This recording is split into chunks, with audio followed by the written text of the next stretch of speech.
जिला शिक्षा एवं प्रशिक्षण संस्थान कांट मुरादाबाद के द्वारा नई राष्ट्रीय शिक्षा नीति 2020 विविध आयाम एवं संभावनाएं और चुनौतियों पर आधारित 3 दिवसीय ऑनलाइन वेबिनार के आज तृतीय एवं अंतिम दिवस में मैं सोनू वर्मा, प्रवक्ता डाइट कांट मुरादाबाद से आप सभी का हार्दिक स्वागत और अभिनंदन करता हूं।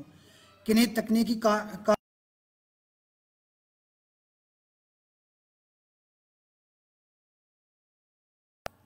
सभी आपसे क्षमा चाहता। आयोजक एवं संरक्षक माननीय डॉक्टर प्रवेश कुमार, उप शिक्षा निदेशक प्राचार्य जिला शिक्षा एवं प्रशिक्षण संस्थान कांट मुरादाबाद, सह आयोजक श्री वेदराम, वरिष्ठ प्रवक्ता जिला शिक्षा एवं प्रशिक्षण संस्थान कांट मुरादाबाद, सह आयोजक श्री राजीव रंजन कुमार मिश्र, वरिष्ठ प्रवक्ता जिला शिक्षा एवं प्रशिक्षण संस्थान कांट मुरादाबाद। इस कार्यक्रम के संचालक मैं स्वयं श्री सोनू वर्मा, संयोजक श्री विजेंद्र सिंह, सह संयोजक श्री आशुतोष त्यागी, तकनीकी सहायक श्री अनिल यादव एवं श्री हंस कुमार प्रवक्ता।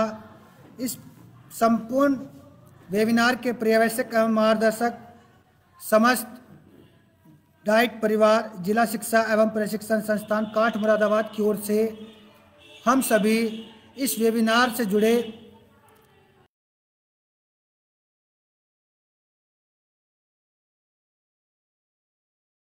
वक्ताओं का हार्दिक स्वागत और अभिनंदन करते हैं। 3 दिवसीय इस ऑनलाइन वेबिनार में हम राष्ट्रीय शिक्षा नीति के अंतर्गत उसमें शामिल विभिन्न अध्यायों प्रावधानों का उल्लेख करते हुए आज हम इस वेबिनार के अंतिम पड़ाव पर पहुंचे हैं। आज के इस दिन के हमारे मुख्य अतिथि के रूप में श्री वेदराम जी, वरिष्ठ प्रवक्ता, एवं श्री राजीव रंजन कुमार मिश्र जी, वरिष्ठ प्रवक्ता, उनकी देखरेख में इस वेबिनार का आज अंतिम दिन समापन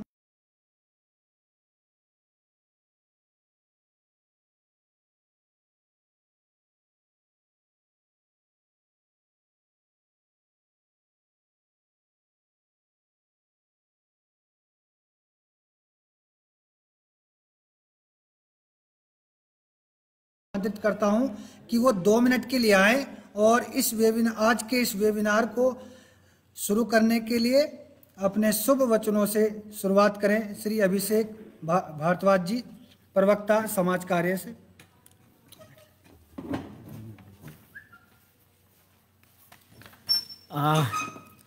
धन्यवाद सोनू सर। आज इस राष्ट्रीय वेबिनार नई शिक्षा नीति के तीसरे दिन के प्रथम सत्र में मैं डाइट प्रवक्ता अभिषेक भारद्वाज आप सभी का स्वागत करता हूं। आज इस सत्र में, आज के कार्यक्रम में हमारे संरक्षक डॉक्टर प्रवेश कुमार यादव सर, वेदराम सर, वरिष्ठ प्रवक्ता जिला शिक्षा प्रशिक्षण संस्थान मुरादाबाद, राजीव रंजन मिश्र सर, वरिष्ठ प्रवक्ता जिला शिक्षा प्रशिक्षण संस्थान मुरादाबाद।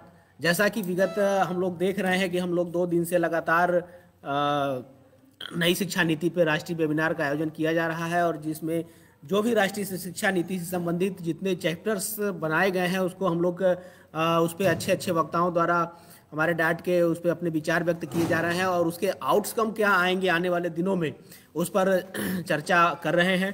इसके साथ ही साथ आज हम इस 3 दिवसीय राष्ट्रीय नई शिक्षा नीति पर वेबिनार को और सेमिनार को आज हम लोग कंक्लूड करेंगे, जिसमें कि नई शिक्षा नीति से संबंधित और अच्छी चीज़ों को रिफाइन करके निकाली जा सके।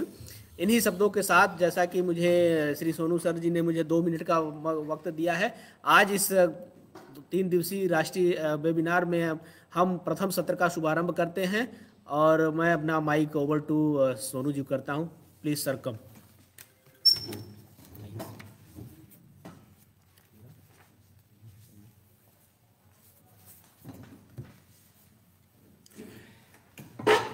बहुत बहुत धन्यवाद सर।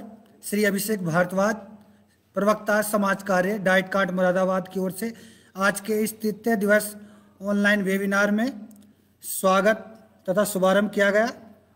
प्रिय शिक्षक और शिक्षक साथियों, ज्ञान के परिदृश्य को पूरा विश्व तेजी से परिवर्तन के दौर से गुजर रहा है। बिना डेटा, बिना मशीन, बिना तकनीकी उपकरणों के आज के इस युग की हम परिकल्पना भी नहीं कर सकते हैं। जैसे जैसे तकनीकी विकास बढ़ता जा रहा है, उसी प्रकार से शिक्षा के क्षेत्र में निरंतर परिवर्तन होते जा रहे हैं। शिक्षा के इस क्षेत्र में हो रहे परिवर्तन के कारण ही आज संपूर्ण विश्व एक छोटा सा घर यानी कि गांव बन के रह गया है।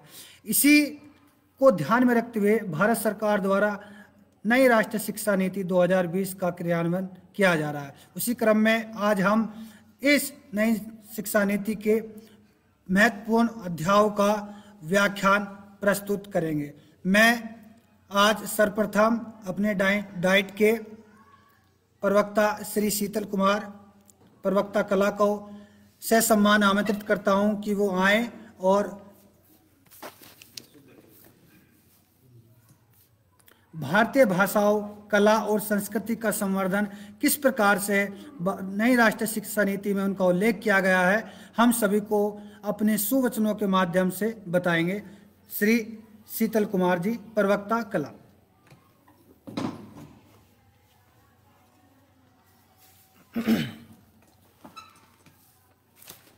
श्री सोनू सर जी का बहुत बहुत धन्यवाद। उन्होंने मुझे आमंत्रित किया 3 दिवसीय राष्ट्रीय शिक्षा नीति के इस वेबिनार में। मेरा आज का जो टॉपिक होगा वो होगा भारतीय भाषाओं, कला और संस्कृति का संवर्धन। इसे हम किस तरीके से बढ़ावा दें।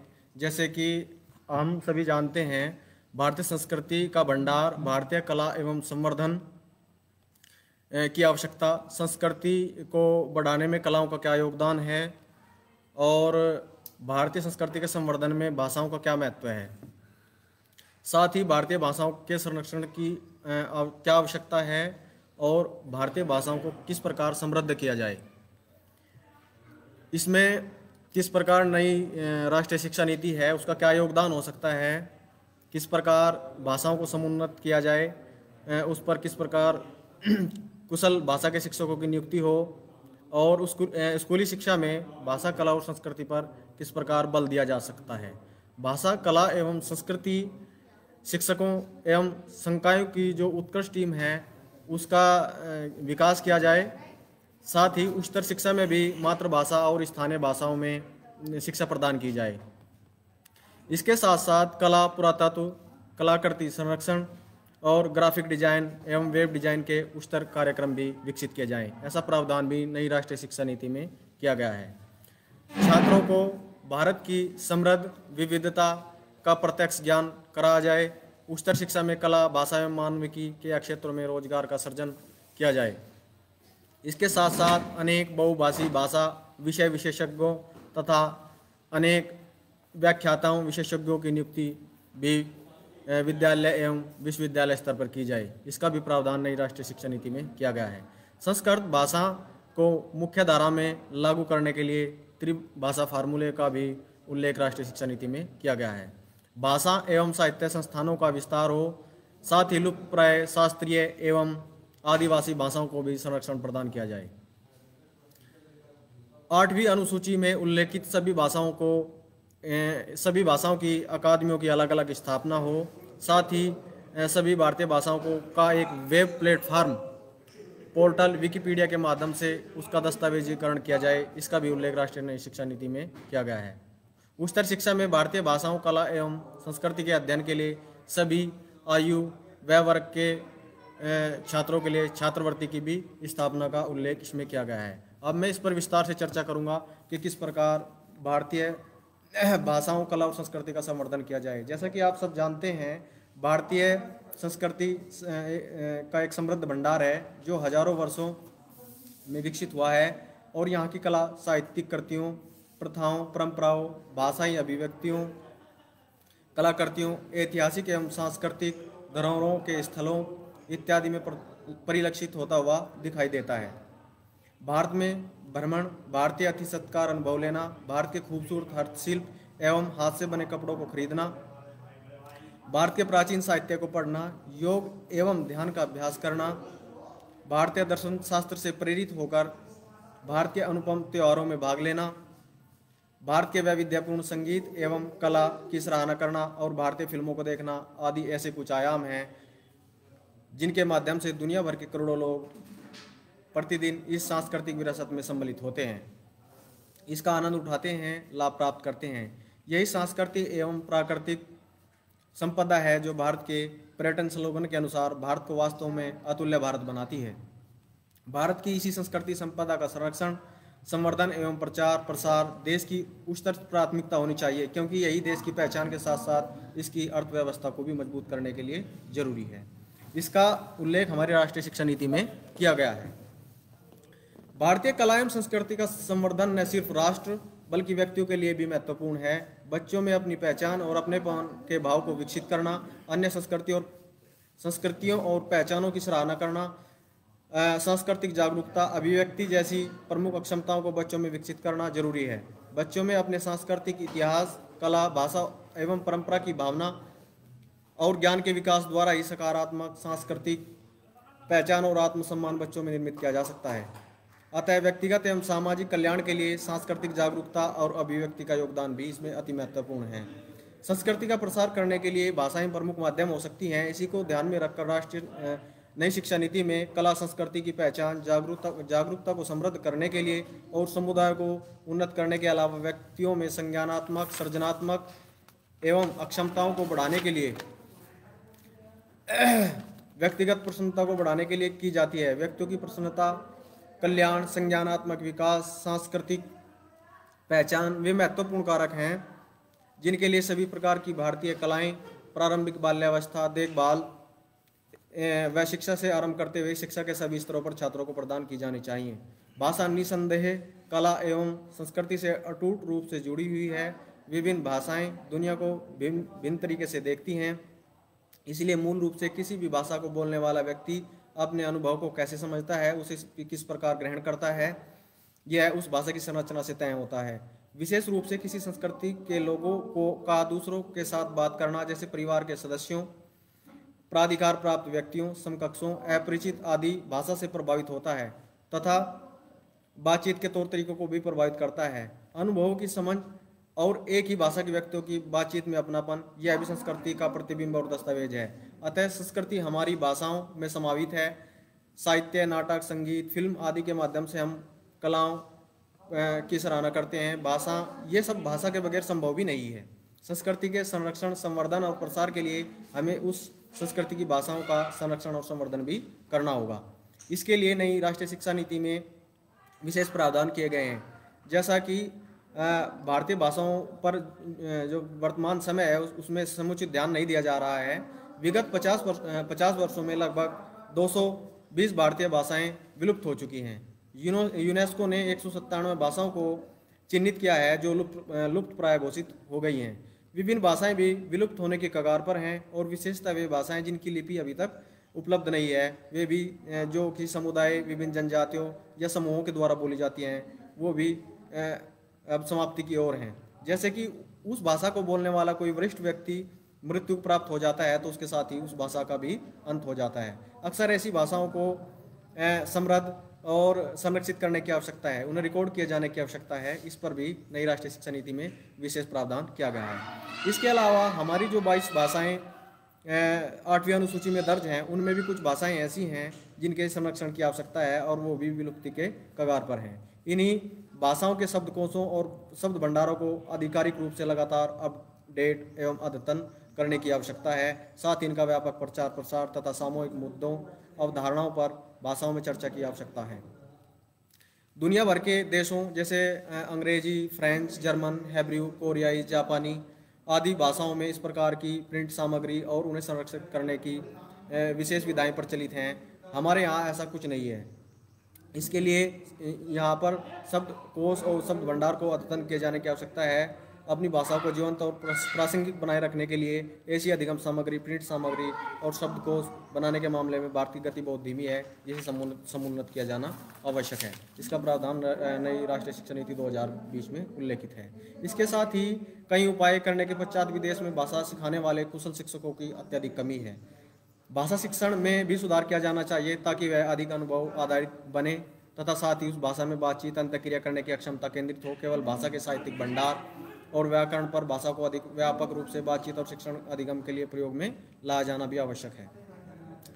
स्कूली बच्चों में भाषा, कला और संस्कृति को बढ़ावा देने के लिए कई पहलों की चर्चा अध्याय 4 में हम कर चुके हैं, जिसमें सभी स्कूली स्तरों पर संगीत, कला और हस्तकौशलों पर बल देना, बहुभाषिकता को प्रोत्साहित करने के लिए त्रिभाषा फार्मूला का जल्द क्रियान्वयन, साथ ही जब संभव हो मातृभाषा स्थानीय भाषा में शिक्षण, अधिक अनुभव आधारित भाषा शिक्षण, उत्कृष्ट कलाकारों, लेखकों, हस्त कलाकारों एवं अन्य विशेषज्ञों को स्थानीय विशेषज्ञता के विभिन्न विषयों में विशिष्ट प्रशिक्षक के रूप में स्कूलों से जोड़ने की बात राष्ट्रीय नई शिक्षा नीति में कही गई है। जब भी ऐसा करना प्रासंगिक हो, पाठ्यचर्या में अधिक लचीलापन, विशेषकर माध्यमिक स्कूलों में उच्चतर शिक्षा में, ताकि विद्यार्थी एक आदर्श संतुलन कायम रखते हुए अपने कोर्स का चुनाव कर सकें, इसकी जिससे कि वे सृजनात्मक, कलात्मक एवं सांस्कृतिक एवं अकादमिक आयामों का विकास कर सकें आदि इसमें सम्मिलित किया गया है। उच्चतर शिक्षा के लिए भी इसमें विशेष प्रावधान है, जैसे कि उच्चतर शिक्षा एवं उससे आगे की शिक्षा के कदम से कदम मिलाते हुए उल्लेखित प्रमुख पहलुओं को संभव बनाने के लिए आगे भी कई कदम उठाए जा सकते हैं। पहला, ऊपर उल्लेखित सभी कोर्स को विकसित करना, उनका शिक्षण तकनीकों से जोड़ना, संकाय को उत्कृष्ट बनाना और एक उत्कृष्ट टीम का विकास करना। भारतीय भाषाओं, तुलनात्मक साहित्य, सृजनात्मक लेखन, कला, संगीत, दर्शन शास्त्र आदि के साथ ही इन विषयों में 2 डिग्री, 4 वर्षीय बीएड सहित डिग्री कोर्स विकसित किए जाएंगे। ये विभाग कार्यक्रम विशेष रूप से उच्चतर योग्यता के भाषा शिक्षकों के एक बड़े कैडर को विकसित करने में मदद करेगा। साथ ही कला, संगीत, दर्शन शास्त्र एवं लेखन के शिक्षकों को भी तैयार करेगा, जिनकी देश भर में इस नीति को क्रियान्वित करने हेतु तुरंत आवश्यकता होगी। एनआरएफ इन क्षेत्रों में गुणवत्तापूर्ण अनुसंधान एवं वित्त सहायता मुहैया कराएगा। साथ ही स्थानीय संगीत, कला, भाषाओं, हस्तशिल्प को प्रोत्साहित करने के लिए यह सुनिश्चित करने के लिए कि छात्र जहां अध्ययन कर रहे हैं वे वहां की स्थानीय कला संस्कृति से रूबरू हो सकें, उसका भी विशेष प्रावधान नई राष्ट्रीय शिक्षा नीति में किया गया है। प्रत्येक उच्चतर शिक्षण संस्थान, प्रत्येक स्कूल और स्कूल कॉम्प्लेक्स का यह प्रयास रहेगा कि वे स्थानीय कलाकारों के साथ साथ छात्रों को के लिए भी वहाँ पर विशेष निवास की उनकी व्यवस्था करेगा, जिससे कि उनकी सृजनात्मक एवं कलात्मक क्षमता को देश के सामने लाया जा सके और उसके समृद्धि को बेहतर किया जा सके। अधिक उच्चतर शिक्षण संस्थानों तथा उच्चतर शिक्षा के और कार्यक्रमों में मातृभाषा का प्रयोग संभव हो सकेगा या कार्यक्रमों को द्विभाषी रूप में चलाया जा सकेगा। सकल नामांकन अनुपात दोनों में बढ़ोतरी हो सकेगी। इसके साथ ही सभी भारतीय भाषाओं की मजबूती, उपयोग और जीवंतता को प्रोत्साहन मिल सकेगा। मातृभाषा, स्थानीय भाषा को शिक्षा के माध्यम के रूप में इस्तेमाल करने और कार्यक्रमों को द्विभाषित रूप में चलाने के लिए निजी प्रशिक्षण संस्थानों को भी प्रोत्साहित किया जाएगा। उच्चतर शिक्षा व्यवस्था के अंतर्गत अनुवाद और विवेचना, कला संग्रहालयों, प्रशासन, पुरातत्व, कलाकृति संरक्षण, ग्राफिक डिजाइन, वेब डिजाइन, उच्चतर गुणवत्तापूर्ण शिक्षा कार्यक्रम, डिग्रियों का सर्जन भी किया जाएगा। अपनी कला एवं संस्कृति को संरक्षित करने और बढ़ावा देने के लिए विभिन्न भारतीय भाषाओं में उच्चतर गुणवत्ता वाली सामग्री विकसित की जाएगी। कलाकृतियों का संरक्षण किया जाएगा। संग्रहालयों और विरासत पर्यटन स्थलों को चलाने के लिए उच्चतर योग्यता वाले व्यक्तियों का सहयोग लिया जाएगा, जिससे पर्यटन उद्योगों को भी एक मजबूती मिल सकेगी। यह नीति इस बात को भी स्वीकार करती है कि भारत की समृद्ध विविधता का प्रत्यक्ष ज्ञान छात्रों को प्राप्त होना चाहिए। इसका अर्थ छात्रों द्वारा देश के विभिन्न हिस्सों में भ्रमण करने की सरल गतिविधियों को विकसित किया जाएगा। साथ ही विविधता, सांस्कृतिक और पारंपरिक ज्ञान की समझ की सराहना की जाएगी। एक भारत श्रेष्ठ भारत के तहत इस दिशा में देश के 100 पर्यटन स्थलों को भी चिन्हित किया जाएगा, जहां शिक्षण संस्थानों छात्रों को इन क्षेत्रों के बारे में ज्ञानवर्धक बातें बताई जाएंगी। साथ ही उनका भ्रमण, ऐतिहासिक, वैज्ञानिक एवं परंपरा, स्वदेशी साहित्य, ज्ञान आदि का अध्ययन करने के लिए भी उन्हें वहां पर भेजा जाएगा। ऐसी व्यवस्था राष्ट्रीय शिक्षा नीति 2020 में की गई है। उच्चतर शिक्षा में भी कला और मानवीय के क्षेत्रों में इस कार्यक्रम को रोजगार परक बनाया जाएगा। साथ ही इन योग्यताओं का प्रभावकारी उपयोग भी हो पाएगा। अभी भी हजारों की संख्या में अकादमियाँ, संग्रहालय, कला वीथिकाएं और धरोहर स्थल ऐसे हैं जिन्हें सुचारू रूप से संचालित करने के लिए योग्य व्यक्तियों की आवश्यकता है। उन योग्य व्यक्तियों के रिक्त पदों को भरा जाएगा। साथ ही कलाकृतियों को जुटा जाएगा और उन्हें संग्रहालयों में स्थापित किया जाएगा। इसके अतिरिक्त संग्रहालय जिनसे आभासी वर्चुअल संग्रहालय भी विकसित किए जाएंगे, जिससे हम धरोहर स्तर और भारतीय पर्यटन को संरक्षित रख पाएंगे। भारत शीघ्र ही अनुवाद एवं विवेचना के अपने प्रयास का विस्तार करेगा, जिससे सर्वसाधारण को विभिन्न भारतीय एवं विदेशी भाषाओं में उच्चतर गुणवत्ता वाला अधिगम सामग्री और अन्य महत्वपूर्ण लिखित एवं मौखिक सामग्री उपलब्ध हो सकेगी। इसके लिए institute of translation and interpretation IITI की स्थापना की जाएगी। इस प्रकार का संस्थान देश के लिए महत्वपूर्ण सेवा प्रदान करेगा। साथ ही अनेक बहुभाषीय और विशेषज्ञ अनुवादक एवं व्याख्याकर्ता विशेषज्ञों की भी नियुक्ति की जाएगी, जिससे सभी भारतीय भाषाओं को प्रसारित और प्रचारित करने में मदद मिलेगी। IITI को अपने अनुवाद और व्याख्यान करने के प्रयासों को सुचारू रूप से चलाने के लिए प्रौद्योगिकी का विकास किया जाएगा। IITI समय के